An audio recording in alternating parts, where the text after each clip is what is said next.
한국GM은 지난 7월부터 노조와 임금단체 협약 교섭을 진행해오고 있는데요. 최근 교섭 과정에서 한국GM이 부평 2공장에 신차 물량을 배정할 수 없다는 의사를 밝히자 노조가 반발하고 있습니다. 신차 물량을 배정하지 않을 경우 부평 2공장에서 대규모 구조조정이 이루어질 수 있다는 건데요. 취재 기자와 자세한 이야기 나눠보겠습니다.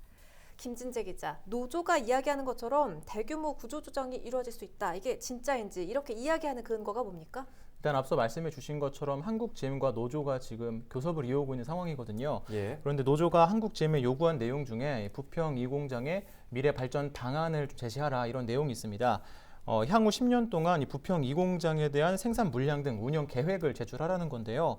현재 부평 2공장에서는 이 말리부와 소형 SUV 차량인 트랙스를 생산하고 있습니다.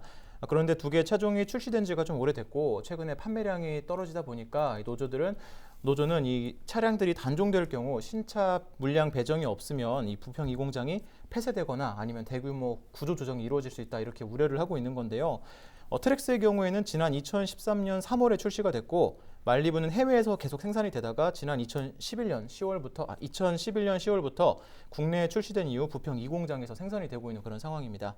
그런데 한국GM이 지난 21일이었죠. 이런 노조의 요구에 대해서 현실적으로 좀 이런 요구를 들어주기 어렵다. 신차 물량 배정할 수 없다. 이렇게 입장을 밝혔습니다. 네, 그러니까 현재 생산하고 있는 차량들이 단종되더라도 공장 운영이 원활하게 진행될 수 있도록 신차 생산 물량을 할당해줘야 한다. 이게 그렇죠. 노조의 입장이잖아요. 네네. 그렇다면 한국GM의 입장은 좀 어떻습니까? 한국GM은 이 교섭에서 이런 요구는 현실적으로 받아들이기가 어렵다 이렇게 입장을 밝혔습니다. 네.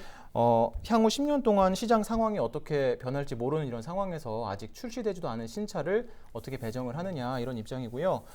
또 현재 부평 2공장에서 생산 중인 말리부 같은 경우에는 아직 단종 계획이 없고 또 트랙스 같은 경우에도 연장 생산 계획을 확정한 만큼 앞으로 3, 4년 동안에는 부평 2공장의 생산 물량이 확보돼 있다 이렇게 이야기하고 있습니다. 또 노조가 우려하는 인위적인 구조조정은 절대 없을 거라고 이야기했고요. 시장 상황에 따라 인력 재배치 등을 통해서 고용을 유지할 계획이라고 밝혔습니다.